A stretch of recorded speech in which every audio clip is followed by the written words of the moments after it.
Good morning. सुबह का time है और नेचर बहुत ही प्यारा लग रहा है इस टाइम पे। हवा बहुत ही अच्छी चल रही है और सारे बर्ड्स चींची चींची चींची मीन्स सारा नेचर इस टाइम एक साथ हो रखा है। आधा घंटा यहाँ बैठो, 15 मिनट बैठो, आपको इतना सुकून मिलता है और गुड मॉर्निंग के साथ बहुत ही मज़ा आता है। फील कर सकते हो आप नेचर को। और हल्की हल्की सी ड्रिजलिंग भी स्टार्ट हो रही है, लग रहा है जैसे बारिश होने वाली है।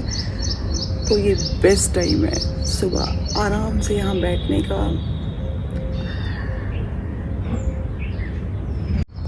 ये मैंने अपने कड़ी पत्ता के पेड़ को देखो यहाँ से ट्रिम कर दिया था बीच में से, और ये 15 दिन शायद हुए हैं। देखो कितना अच्छा ऊपर से निकल आया है।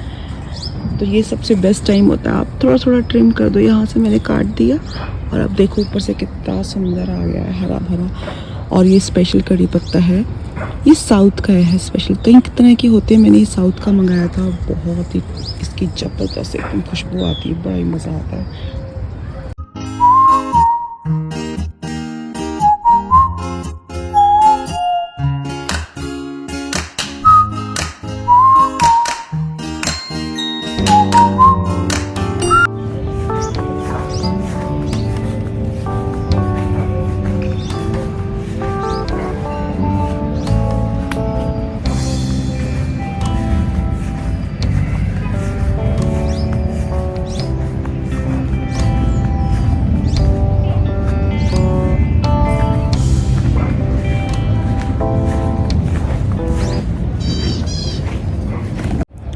चलो अब अंदर चलते हैं और डेली रूटीन शुरू करते हैं और देखते हैं नाश्ते में आज क्या बनाना है। जियो का सामान कुछ आया हुआ है रिलायंस से, उसको ओपन करते हैं। अभी अभी डिलीवर हुआ है और साथ में ब्रेकफास्ट की करते हैं तैयारी।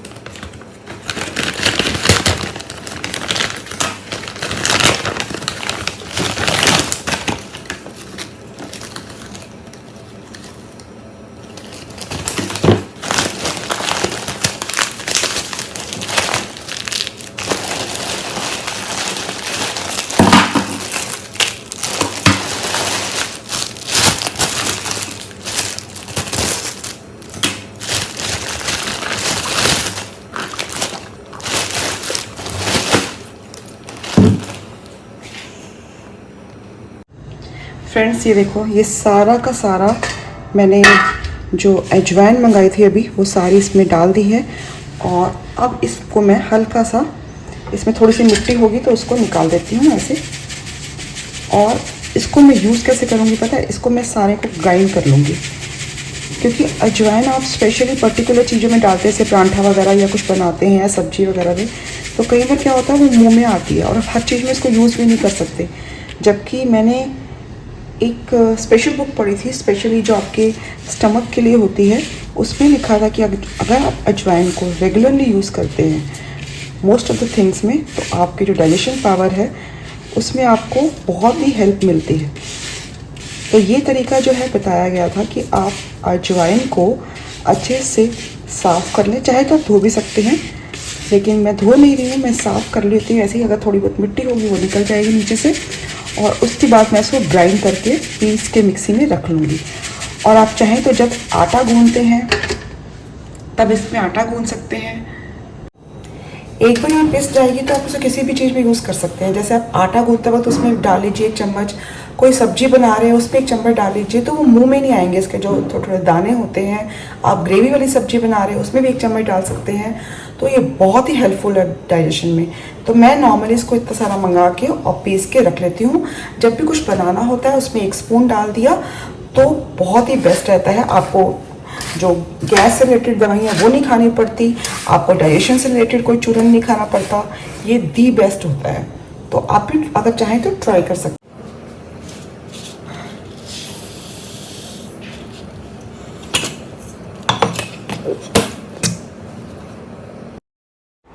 ये मेरा काम जो है मंथ में एक बार तो होता ही है कि मैं सारी चीज़ें पीस के और अच्छे से इसको स्टोर करके रख लेती हूँ। बहुत ही आसान है, इजीली सब काम हो जाता है, लेकिन बहुत फ़ायदा करता है।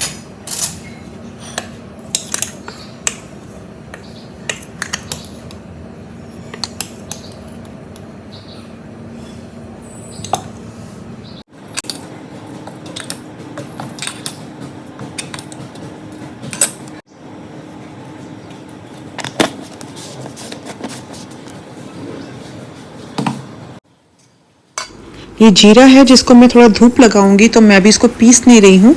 इसको मैं डाल के बड़े से बर्तन में और धूप में थोड़ा इसको रोस्ट होने के लिए छोड़ देती हूँ। फ्रेंड्स ये देखिए, ये है मेथी दाना, जिसको मेथरी भी कहते हैं, फेनिग्रीक सीड्स होते हैं ये। तो इसको भी हम क्या करते हैं, इसको भी मैं क्या करूँगी, पीस के रख लूँगी, क्योंकि कई बार क्या होता है ना, आपके मुंह में आते हैं तो आप यूज़ नहीं कर सकते, बच्चे खाते नहीं कभी, पर ये हेल्थ के लिए बहुत बेनिफिशियल है। स्पेशली जब आपके अगर कोई किसी को डायबिटीज़ की प्रॉब्लम है, शुगर की, तो आपके लिए ये बहुत ही बेनिफिशियल है। अब क्या कीजिए, इसको थोड़े से तो मैं रख लेती हूँ, जैसे कढ़ी में डालने आपको, वो आप डाल सकते हैं, अदरवाइज़ किसी चीज़ में डालना है तो बिल्कुल जगह से रखें। बाकी सारे मैं इसको ग्राइंड कर दूँगी, और ग्राइंड करने के बाद मैं इसको चाहे तो आटे में डाल के यूज़ करूँ, आपको पता नहीं चलेगा आटा गूंदते हुए। इसमें 1 स्पून डाल दीजिए।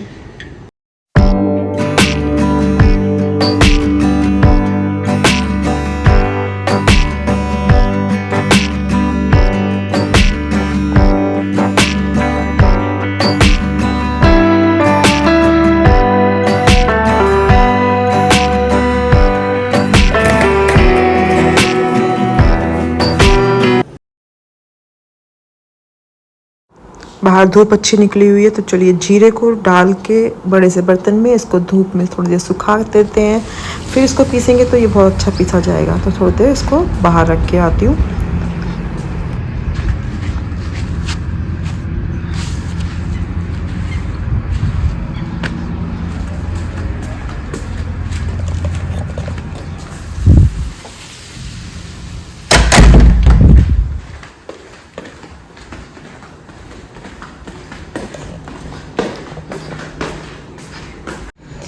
एक चीज़ तो इसके अंदर ही रह गई थी, वो है ये। इसका मैं आज बहुत ही बढ़िया यूज़ करने वाली हूँ, आपके साथ शेयर करूँगी। मतलब दी बेस्ट होगा, इसमें क्या क्या यूज़ होगा, कैसे बनेगा, क्या बनेगा, मैं आपको दिखाऊँगी।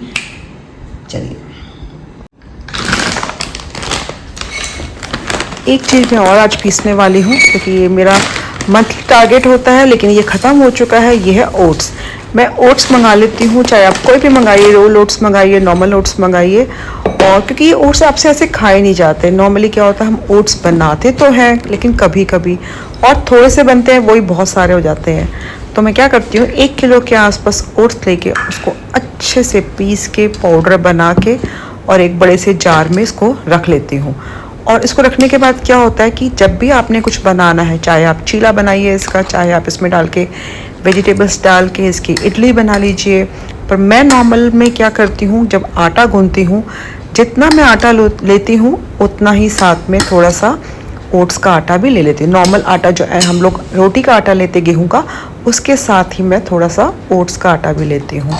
उससे क्या होता है, एक तो आपकी रोटी जो है बहुत करारी बनती है, और सबसे बड़ी बात क्या होती है कि जो गेहूं में थोड़े शुगर कंटेंट्स होते हैं वो आपके अंदर नहीं जाएंगे ज़्यादा। आप ओट्स को लेंगे, ओट्स को लेने के बहुत सारे बेनिफिट्स होते हैं। अगर आप ब्रेकफास्ट में ले रहे हैं तो बहुत ही हेल्दी है। तो कोशिश कीजिए आप भी ऐसे पीस के रखिए, और जब भी आपको आटा गूंदना हो उसमें आप चाहे 1/4 डाल लीजिए, चाहे तो आप हाफ मिक्स कर लीजिए। पर कोशिश कीजिए, अगर हाफ मिक्स करेंगे तो आटा थोड़ा सा ड्राई बनेगा, तो आप उसको उसी टाइम यूज़ कीजिए। और अगर आपने लॉन्ग टर्म के लिए आटे को संभाल के रखना है पीस के, तो आप सिर्फ 1/4 इसमें ओट्स का डालिए और बाकी गेहूं डाल लीजिए। और उसके बाद उसको गूंद के जब आप रोटी या पराठा या कुछ भी बनाएंगे, वो बहुत ही करारा बनेगा। और करारे के साथ साथ क्या होंगे, इसके सारे ओट्स के जो बेनिफिट्स हैं वो सारे इसमें आएंगे, जो बहुत ही हेल्दी होते हैं, नॉर्मली हम नहीं खा सकते। ये मैं थोड़ी सी उसमें मैंने आपको दिखाया था ना अभी अजवाइन जो मैंने पीस के रखी है वो थोड़ी इसमें डाल रही हूँ ताकि डाइजेशन वाली प्रॉब्लम ना आए। तो ये सब चीज़ें जो है छोटी छोटी जो टिप्स एंड ट्रिक्स हैं मैं ये करती रहती हूँ। ये देखिए ये मैंने अभी अभी आपके सामने जो मेथी के दाने होते हैं वो पीसे थे, उसका भी मैंने हाफ स्पून इसमें डाल दिया है।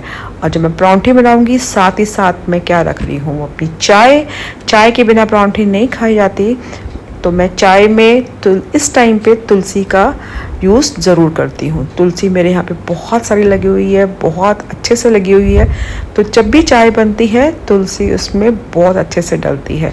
और अदरक तो डलेगी डलेगी, तुलसी के साथ अदरक का कॉम्बिनेशन दी बेस्ट होता है। तुलसी डलेगी, अदरक डलेगी और चाय बनेगी और साथ में बनेगा बहुत ही टेस्टी पराठा। पराठा किस चीज़ का बनाऊंगी अभी मैं आपके साथ शेयर करती हूँ, बहुत ही यमी बनेगा। चलिए दिखाती हूँ।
ये देखो फ्रेंड्स, ये है दाल, उड़द की दाल जिससे हम भल्ले बनाते हैं, डोसा बनाते हैं, वो वाली दाल है। ये मैंने रात को बनाई थी, एकदम ड्राई दाल, तो उसमें से मैंने थोड़ी सी बचा के रखी थी क्योंकि बहुत यम बनती है। ये गार्लिक के तड़के से बनती है।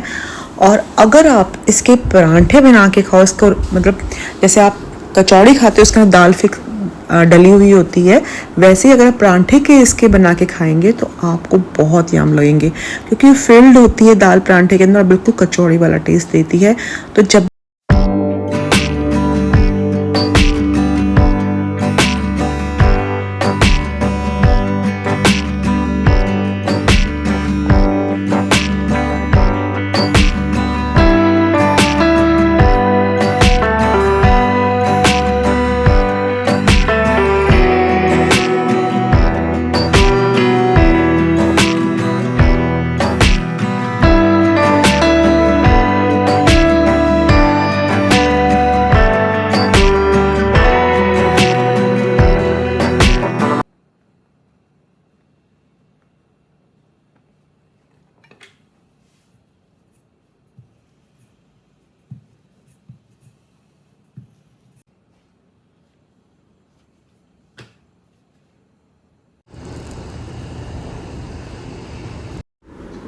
फ्रेंड्स, ये परांठे जो है हमारे घर में रेगुलर तो नहीं बनते बिकॉज रोज़ हम परांठे नहीं खा सकते। कभी पोहा बनता है, कभी वर्मिसेली, कभी इडलीस, तो कभी कुछ।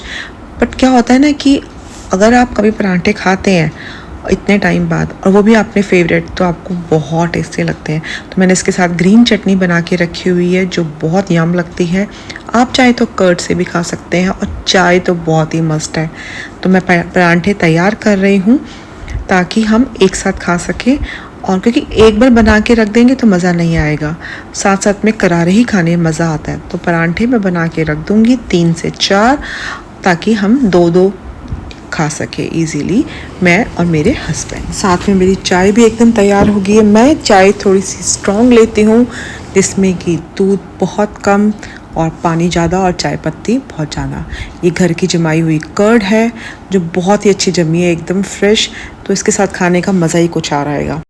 चलिए परांठा भी तैयार हो गया है, कर्ड डाल ली है, चाय भी बिल्कुल रेडी है। अब डालते हैं अपनी प्लेट में परांठा, अपनी प्लेट बनाते हैं, साथ में लेते हैं चाय और चलते हैं अपने कोजी कॉर्नर में। तब तक के लिए गुड बाय, मिलते हैं अगले ब्लॉग में। कमेंट कीजिए, लाइक कीजिए अगर पसंद आ रहा है और टच में बने रहिए।